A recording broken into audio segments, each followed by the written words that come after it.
Got the executive summary. Do they actually have the entire report? Is that given out? And I'm sure you've read it all in the last hour or so. It's quite voluminous and very thorough and covers a lot of areas. And I'm not going to try to do much more than maybe just hit some of the highlights, but I did want to do that. But I also want to give you the context a little bit, and I think it's very appropriate that we follow someone like Katie, for example. Katie Haycock and I have been friends now for, I don't know, 14 or 15 years. I first heard her probably right after I became commissioner, and I was taken with the intensity of Katie's beliefs, but also she is relentless on behalf of poor and underserved children in this country. And the data that she showed you has been around for a while, and the context, I think, is it's very fair to say that it's you don't have to be a rocket scientist to figure out that that's what the data is going to show. I mean, everything she showed you is really just common sense. It's what you would expect. You would expect that children that had more effective teachers would do better than children that have less effective teachers.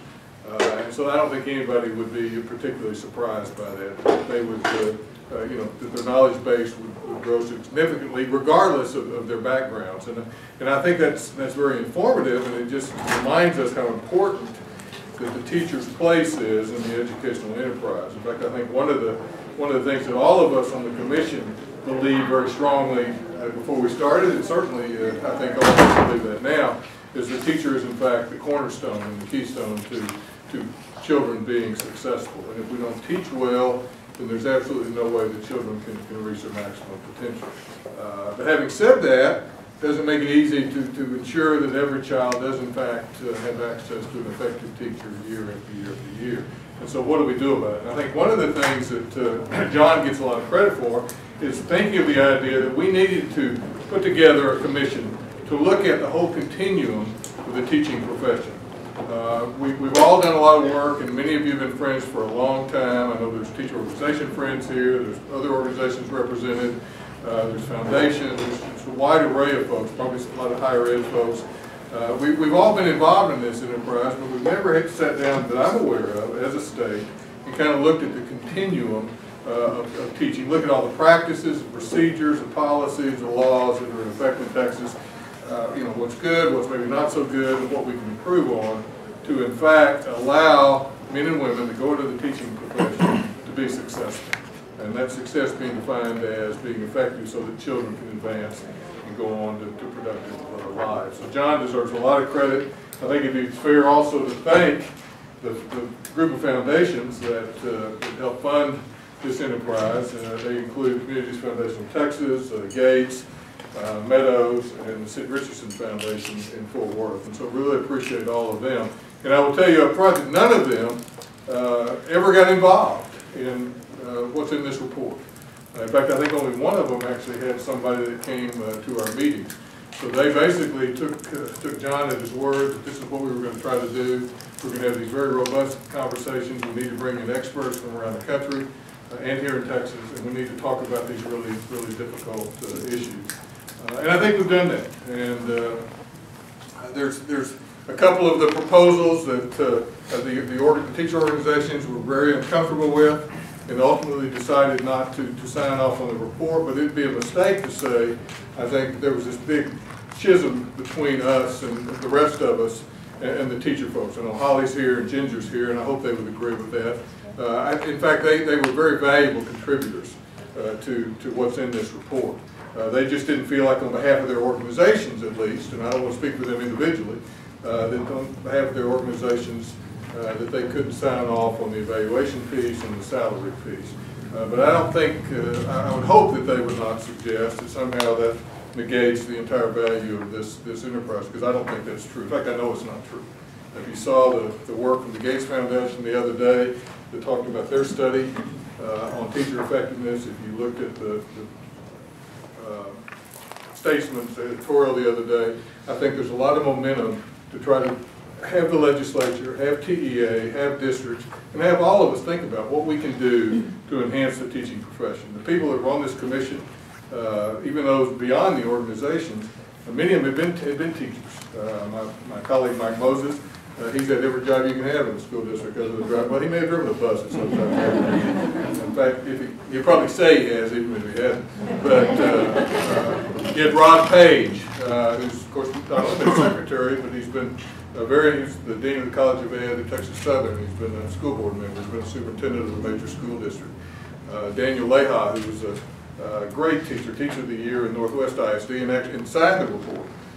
He's just a tremendous individual, and any child that has Daniel is very, very fortunate. He's one of those effective teachers that's helping disadvantaged children move forward. So we had a wide array of personalities. Gerald is here. Booker was there for a while, and so it was an interesting experience, to say the least. But basically, what it came down to is we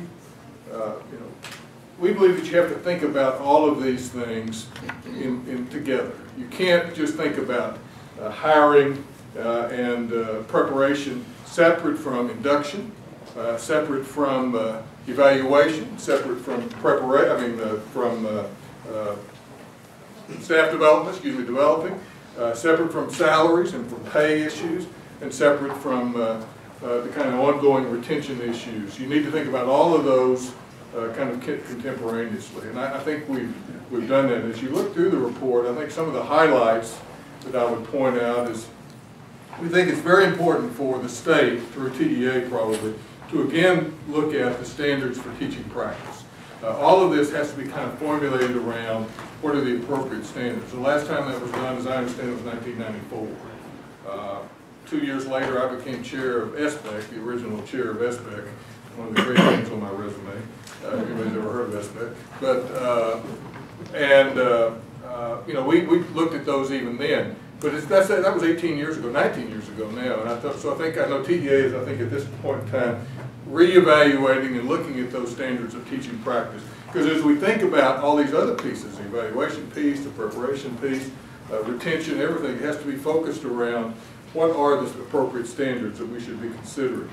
We need to think about how young people in particular are enrolled in and ultimately work through preparation programs. We have a lot of conversations, a lot of very rich conversations around preparation. Jeannie Gerlach, Dean of the College of Ed at UT Arlington, one of the best traditional preparation programs in the state, was on our panel, as was Ann Best, who's back with Teach for America now, but at the time when we started this process was the HR director at Houston Independent School District.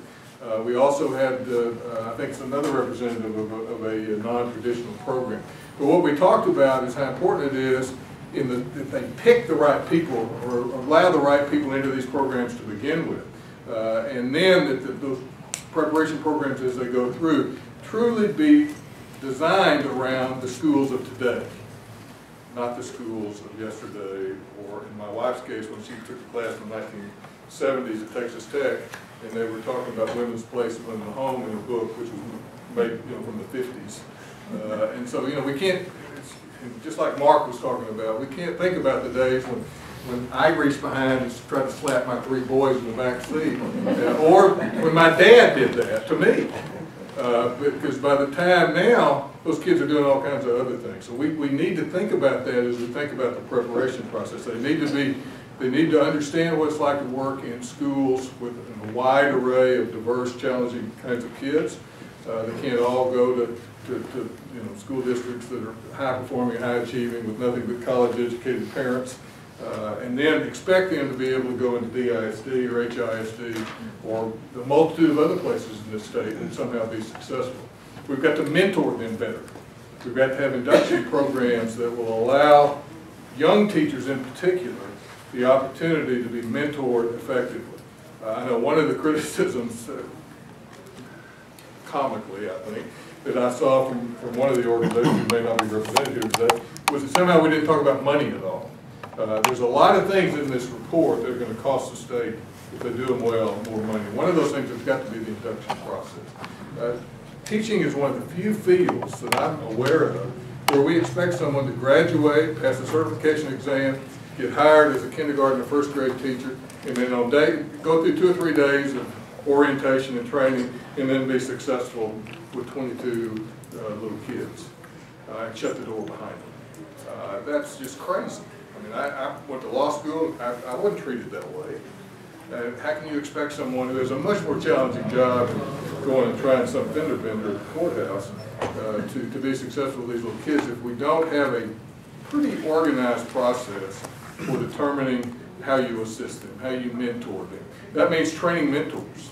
That's where you're going to have to spend some money. That means some out-of-class time, so the really great teachers like Ginger can spend time with the new teachers in your district and help them become good at their craft. Because, you know, one of the things I learned at Abbott in my 7 years, I'll put my day job hat on for just a second, is that teaching, you can get better. You can really get better. You can improve your craft. Now, I don't know how many of those ineffective teachers that Katie was talking about can be moved to effective, but some can. Clearly some can, just like some poor lawyers with the right kind of training. Well, maybe not lawyers, that may not be good. But, you know, anyway, I think it's important that we think about, you know, that kind of mentoring and training piece. As somebody who's now in kind of the staff development business, I know how important that is. You really can affect a teacher's career path and his or her effectiveness with really good professional development. And it's got to be tied to the work, and it's got to be tied in ways that where the staff is very, very involved in what goes on, and it directly ties to what the expectations are for students. Let me touch briefly on the evaluation and salary piece, and I'll turn it over to Richard because I could stand up here and wander around on this for a long time. As Holly and Ginger know, we had a lot of conversations about evaluation. In fact, Holly and I must have talked about it for a combined 730 hours.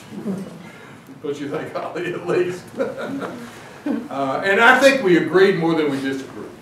But we did have some fundamental disagreements. There's no question about that. But I think people of good faith and good will can differ on this sort of thing. But I think the bottom line for the commission, the significant majority of the commission, was we needed to have advice to the powers that be they legislative or district or TEA, that we believe that not only should student performance or improving student performance be a part of a teacher's evaluation, but it needs to be a significant part. And we worked for hours and hours and hours, just were a lot of conversations, trying to come up with wording that everybody could live with, and we just couldn't get there.